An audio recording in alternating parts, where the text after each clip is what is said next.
Hello guys! Welcome back to my channel. Ang i-discuss naman natin today ay home office, branch, and agency accounting.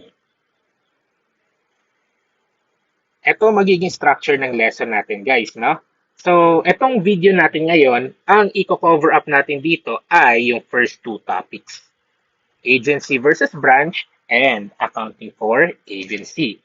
Hanggang dyan lang yung agency accounting natin. Sa mga susunod na videos naman, magfo-focus na tayo kay home office at branch. Okay? Sige. So the second video will cover the general procedures in accounting for home office and branch transactions.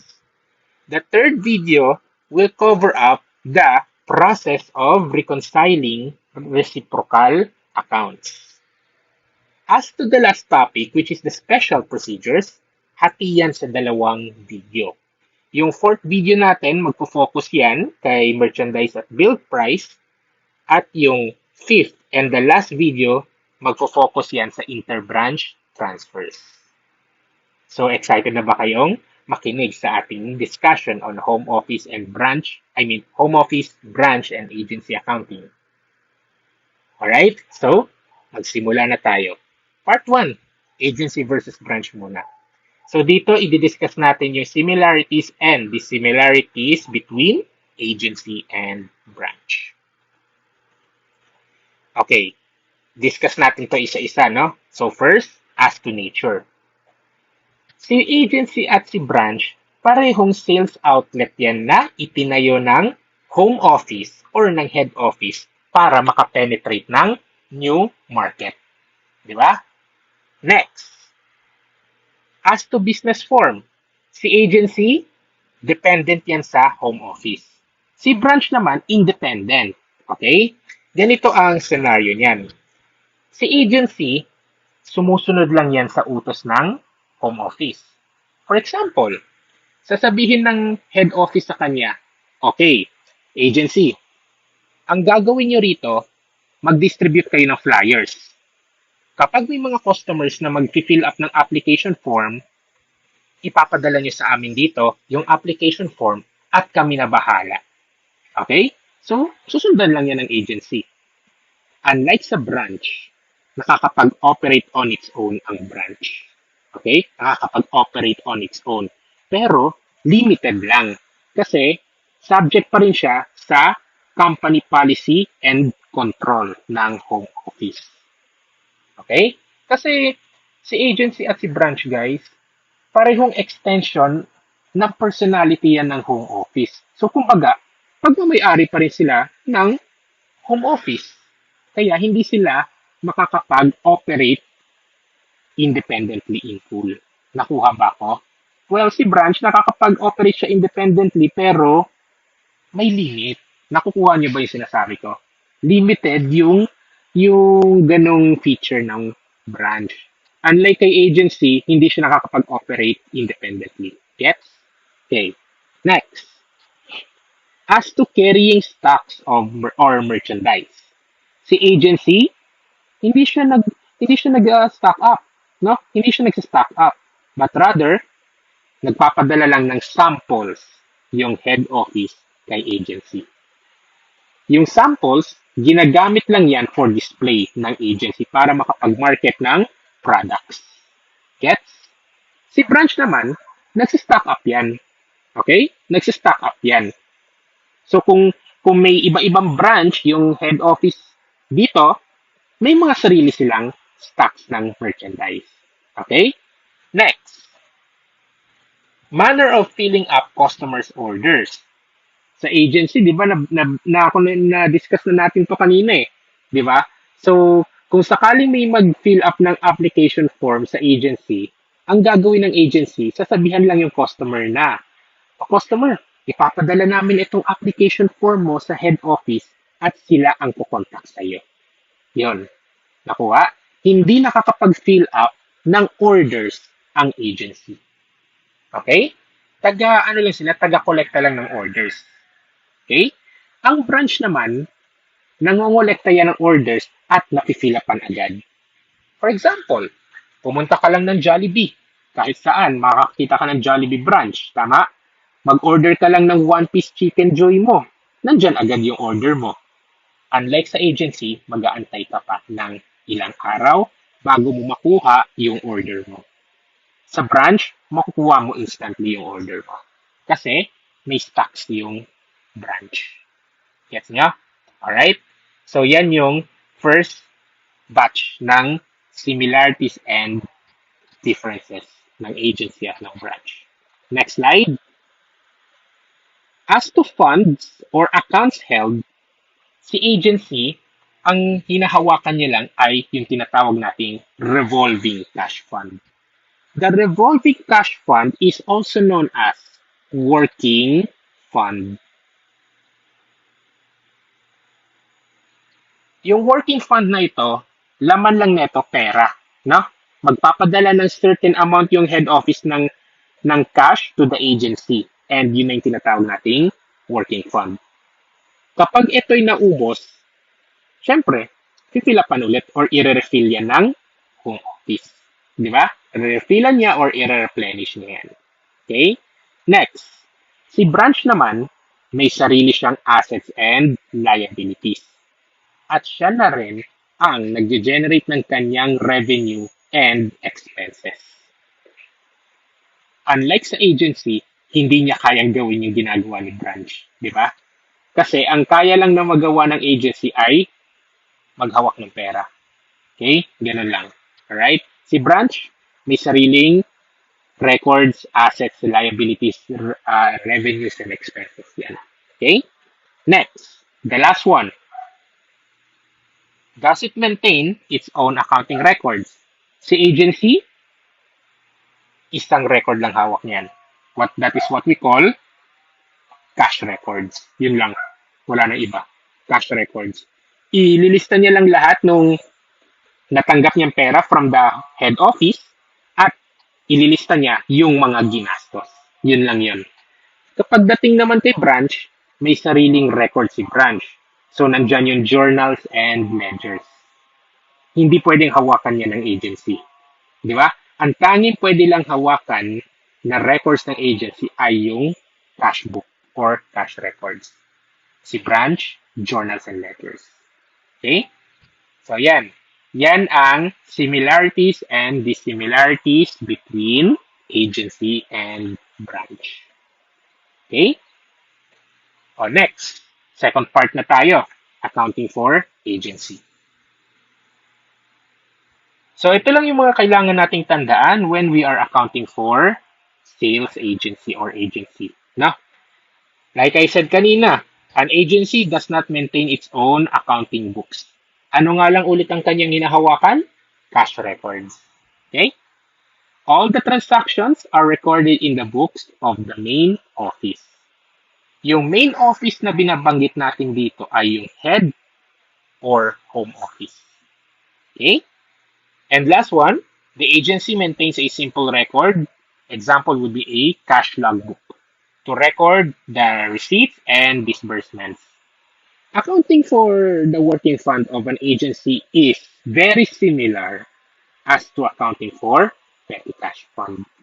Okay? Now, ano yung usual na tinatanong dito sa agency? Ang tinatanong lang ay profit or loss. Yun lang yun. No? Yun yung usual na tinatanong kay agency. How much is the profit or loss for the period? Okay? Sige. Next, bigyan natin ng mga journal entries. So what are the basic journal entries when we are accounting for agency? Sige. So we have 5 scenarios. First, establishment of agency working fund. Ano yung magiging entrada natin pag nag-establish ng working fund yung home office for the agency? Debit, working fund. Lalagay lang natin yung pangalan ng agency. Credit, cash. Clear? Malinaw? Yan yun. Next, shipment of samples. Magpapadala ng samples yung head office for display ng agency. Debit, Samples, inventory. Credit, shipments to agency. Lalagay lang yung pangalan ng agency dito. Okay? Yeah. Third, receipt of orders from customers. Oh, debit, accounts, receivable, credit, sales. Again, lalagay lang natin yung pangalan ng agency na nakagawa ng sale. Alright? Cost of shipment to agency. So dito, fill up na yung orders ng customers ng agency. Debit, cost of goods sold, credit, merchandise, inventory. And the last one, replenishment of agency working fund. Simply itemize all the expenses. No? Dito, hindi ko na siya i-itemize. No? Pero understood na i-itemize natin yan isa-isa. Debit, expenses, credit, cash. Okay? So these are the basic journal entries of a sales agency. Pag tinanong kayo, sino gumagawa ng mga entradang ito? Si home office ba o si agency? Ang sagot natin, ginagawa ito ng home office. Hindi nag-e-entrada ang agency. Why? Wala silang hawak na journal. Ano lang yung tanging hawak? Cash logbook. Klaro? Okay. Problem 1 tayo para i-apply natin ang ating natutunan kanina. Okay? Sige. So, sa problem number 1, iisa lang yung tanong. How much is the net income or loss of the agency for the month of January? Yan lang sasagutin natin. Pero bago yan, lalagyan na natin ng entrada itong transactions ng agency. Okay? Sige. Letter A. The Tarzan Company opens an agency in Cavite. The following transactions were occurred for the month of January. Letter A tayo. Home Office sends a check for 100,000 to the agency as a working fund. Ano entry natin dito? Debit, working fund. Sinong agency to? Cavite na agency. So, kahit Cavite agency lang, okay na tayo dito. So, debit, working fund, Cavite agency, 100,000, credit, cash. 100,000. Next, letter boy. The home office shipped the following to the agency. Samples and advertising materials. Okay, debit, samples, inventory, Cavite agency. Magkano yan? 250. Debit, advertising, materials, inventory, lalagay nyo ulit yung pangalan ng agency. Magkano yan? 50. Credit, shipments to Cavite agency. 300,000. Alright? That's for letter B. Letter C. The home office fills up sales orders sent by the agency for 2.2 million worth of merchandise. Oh, nag-fill up na pala ng orders eh. So, debit, accounts, receivable, 2,200,000, credit, sales. Sino nakagawa ng sales? Cavite agency.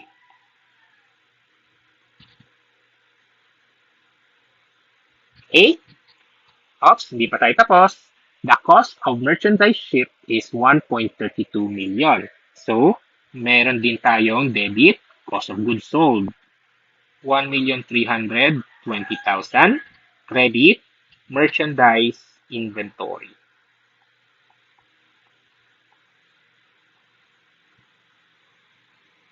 That's for letter C. Next, letter dog.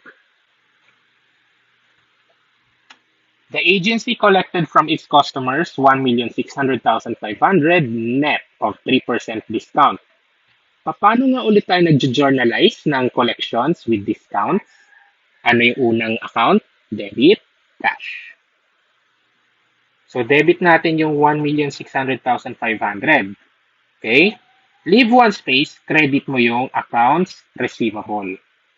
As to AR, dapat naka-gross up yan, guys. Kasi, ano ito full settlement na ng account ng customer, tama? Since, ano naman siya, tawag dito, entitled naman siya sa 3% discount, masisettle niya in full yung account niya, di ba? So, since the 1,600,500 is already net of 3% discount, meaning yan, 97% ng account yan. So, paano natin i-gross up to? 1,600,500 divided by 0.97. Gross up it to 100%. Magkano to? That is 1,600,500 divided by 0.97. That is 1,650,000. Next, makikita natin may kulang sa ating debit. Di ba? Magkano yung kulang? 49,500. Oh. Saan natin lalagay yung 49,500? That's your sales discount. Okay? Sales discount yan. Gets? That's for letter dog. Second to the last, letter E. The working fund is replenished for the following. Ayan, may delivery, repairs, maintenance, store supplies.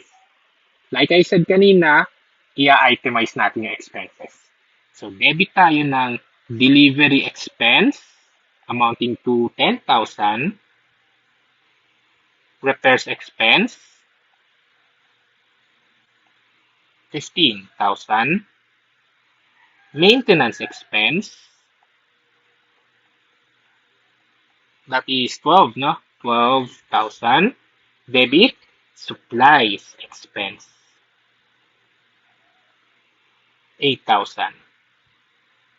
Then credit, cash. Magkano yung total nito? That is 45,000. Lagay natin. So, yan ang entry natin for letter E. Last one, letter F. The agency exhausted 3/4 of the samples and 60% of the advertising materials are still unused.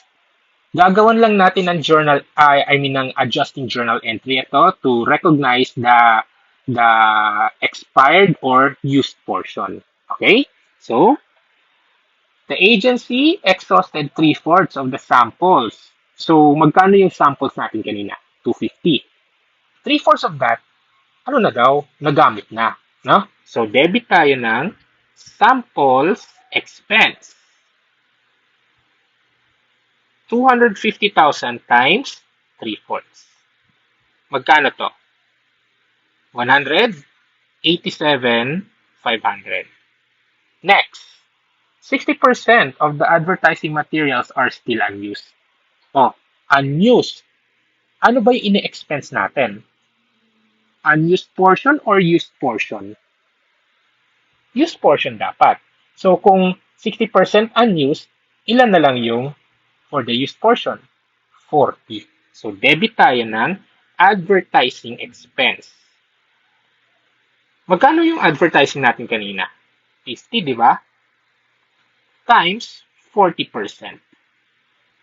That would be 20,000. Credit, samples inventory, 187,500. Credit, advertising, materials, inventory, 20,000. Okay? So, these are the journal entries for this problem. Pero, hindi pa natin nasasagot yung requirement. How much is the net income or loss of the agency for the month of January? So to answer this, kailangan lang natin yung traditional income statement format. Paano yun? Net sales less cost of goods sold. Anong tawag dito sa kanilang difference? Gross profit minus expenses. So, diyan natin makukuha yung net income. Okay? O, hanapin na natin to isa-isa. Nasa journal entries lang to. Net sales. Paano nga ulit natin kinocompute ang net sales? Gross sales minus sales returns and allowances minus sales discount. Eh, di ba wala naman tayong returns and allowances kanina? So, wala tayo doon. Pero may discount. Di ba? So, magkano yon? Magkano yung gross sales mo na? That is 2.2 million. Ayan. 2.2 million less 49,500. How much is our net sales? 2,150,500. Okay? Cost of goods sold. Ito naman yon. 1.32 million. How much is our gross profit? Paki-minus lang yung cost of goods sold from our net sales. That is 830,500. Lastly, expenses. Ito yon, letters E and F lang. Di ba? 45,000 plus 187,500 plus 20,000. So, magkano ang total nun? That is 252,500. Minus natin. To answer our requirement, how much is the net income? Answer natin ay 578,000. Yan. Okay? So, final answer natin for problem number 1 is 578,000. Clear? Ayun. So, ganyan lang kasimple ang accounting for agency. No? Usual na requirement ay profit or loss lang. Pero mag-ingat kayo. Kahit sobrang dali lang siya, may mga naloloko pa rin or nalilito. Ang palagi tatandaan nyo dyan, anong period ng profit or loss ang tinatanong? Pwede kasing tanongin for the month, for the quarter, for the year. Mag-ingat lang kayo doon. Basahin nyo maigi yung requirement. Nakuha ba ako? Kasi may mga certain items tayo na expenses na ina-allocate natin such as depreciation, interest, di ba? Mag-ingat lang sa ganun. Okay? Sige. So, we are now done with our first two topics. In our next video, we will be discussing the general procedures for the home office and branch transactions. So, see you in our next video, guys.